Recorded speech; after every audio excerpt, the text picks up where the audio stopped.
6 डिसेंबर हा दिवस बाबासाहेबांचा महापरिनिर्वाण दिवस असतो हे प्रत्येकालाच ठाऊक आहे।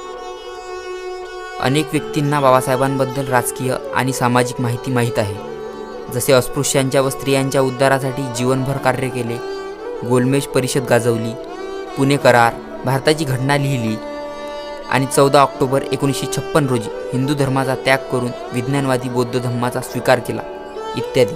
परंतु अनेकांना बाबासाहेब त्यांच्या मृत्यूच्या शेवटच्या क्षणापर्यंत काय करत होते हे माहीत नाही आणि ज्यांना ज्यांना माहीत आहे त्यांची माहिती अपुरी आहे।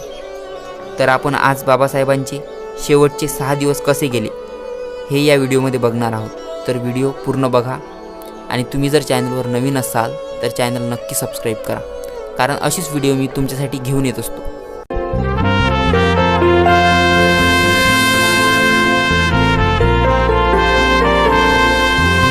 20 नोव्हेंबर 1956 बाबासाहेबांनी नेपाळमध्ये कार्ल मार्क्स आणि बुद्ध यावर भाषण केले। या भाषणाने पूर्ण नेपाळ गाजवून बाबासाहेब वाराणसी मार्गे मुक्काम करत दिल्लीत आले। दिल्लीच्या निवासस्थानी 1 डिसेंबर 1956 रोजी त्यांनी बुद्धिस्ट आर्ट प्रदर्शनाला नानकचंद रत्तू आणि ज्येष्ठ समाजसेवक सोहनलाल शास्त्री या सहकाऱ्यांसोबत तेथे भेट दिली। नंतर त्याच रात्री बाबासाहेबांनी त्यांचे सहकारी रत्तू यांना ते लिहित असलेल्या ग्रंथाबद्दल काळजीने विचारले, हे ग्रंथ माझ्या जिवंतपणीच प्रकाशित होतील का? कदाचित भयंकर दगदगीमुळे पुढे येणाऱ्या मृत्यूची चाहूल त्यांना आधीच लागली असेल। नंतर 3 डिसेंबरला त्यांनी जे जे लिहिलं होतं ते सर्व टाईप करून घेतलं। नंतर त्यांच्या आजारी असलेल्या माळ्याला बघायला ते त्यांच्या खोलीत गेले। बाबासाहेबांना पाहून तो माळी रडायला लागला। देव माझ्या घरी स्वतःहून आले असे तो म्हणू लागला। नंतर बाबासाहेबांनी त्याला समजवताना म्हटले, रडू नकोस, आज ना उद्या मलाही जावेच लागणार आहे, मरण कोणालाही चुकणार नाही। जर बघितलं तर बाबासाहेब असे कधीच बोलत नसत, परंतु त्यांची ही वाक्ये ऐकून सर्वांनाच आश्चर्य वाटले। नंतर 4 डिसेंबरला बाबासाहेबांनी लिहिलेले अनेक मजकूर आणि लेखांवर सह्या केल्या। नंतर त्यांनी आचार्य अत्रे आणि SM जोशी यांना पत्र लिहिली। या व्यतिरिक्त रिपब्लिकन पक्षाचे ध्येय हा 15 पानांचा लेख लिहिला। नंतर 5 तारखेचा सूर्य उगवला। त्यांची त्या दिवशी बऱ्याच प्रमाणात प्रकृती खालावली होती, तरी त्यांनी बुद्ध आणि मार्क्स या ग्रंथाचा काही भाग लिहायला घेतला, परंतु त्यांना ते जमेना। दिवसभर मॅन स्थितीत असलेल्या बाबासाहेबांना पाहण्यास रत्तू यांना बरे वाटले नाही, म्हणून ते त्यांना रात्रीच्या जेवणाचे आग्रह करू लागले। बाबासाहेबांनी त्यांना आधीच नकार दिला होता, परंतु रत्तू बराच आग्रह करत होते, म्हणून बाबासाहेब जेवणासाठी ड्रॉइंग रूममधून जेवणाच्या हॉलमध्ये जायला निघाले।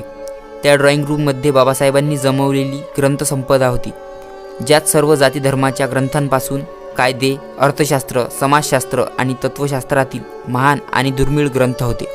बाबासाहेबांनी अत्यंत प्रेमाने या संपदेकडे पाहत त्यातील काही ग्रंथ रत्तूंच्या हातात दिले आणि ते जेवायच्या खोलीत निघून आले। त्या दिवशी बाबासाहेबांनी थोडंसंच जेवण केलं, ते फक्त रत्तूंच्या समाधानीसाठी, आणि पुन्हा ते आपल्या ग्रंथाच्या संपत्तीजवळ बसले आणि उठताना उठाले कबीरा तेरा भवसागर डेरा हा दोहा मोठ्याने म्हणू लागले। नंतर झोपतेवेळी आपल्या बिछाण्याजवळ असलेल्या टेबलावरील सर्व ग्रंथांना त्यांनी चाळून पाहिले आणि आचार्य अत्रे व जोशी यांना लिहिलेले पत्र पुन्हा वाचून ते झोपी गेले। अशा प्रकारे या महामानवाच्या आयुष्यात 5 डिसेंबरला शेवटचा सूर्य आला। 5 तारखेला बाबासाहेबांची प्रकृती अस्वस्थ असून सुद्धा ते पूर्ण दिवस व रात्रीचे 12 वाजेपर्यंत जमेल तितके लिखाण करून झोपी गेले। हा महापंडित संपूर्ण आयुष्य दुसऱ्यांचं भलं व्हावं म्हणून झटत राहिला। हा कधीही दमला नाही किंवा थकला नाही। त्याने स्वतःच्या विद्वत्तेच्या जोरावर अनेकांना वाकवले। त्याच्या अफाट ज्ञानाच्या मेहनतीवर आज एक देश जगात अनेक संकटांना तोंड देत ठाम उभा आहे। हजारो लोक आपला मृत्यू आपल्या परिवारजनामध्ये हो, नातेवाईक मुले यांच्यामध्ये हो अशी इच्छा बाळगतात। बाबासाहेबांनी काय इच्छा बाळगली असेल हे सांगता येत नाही, पण मृत्यूपूर्वी त्यांनी आपल्या ग्रंथाच्या संपत्तीला वारंवार प्रेमाने पाहिले आणि त्यांनाच उशाशी घेऊनच ते कायमचे शांत झाले। हे वीरमरणच होय, कारण उशाशी ग्रंथ घेऊन कोणतीही आस न ठेवता मृत्यूला सामोरे जाणं हे वीराचंच काम असतं। ग्रंथ पाहून समाधानाने जगणारा मनुष्य जगात अजून कोणीही नाही। मित्रांनो, हा व्हिडिओ जर तुम्हाला आवडला असेल तर लाईक करा, चॅनल सबस्क्राईब करा आणि हा व्हिडिओ शेअर करा।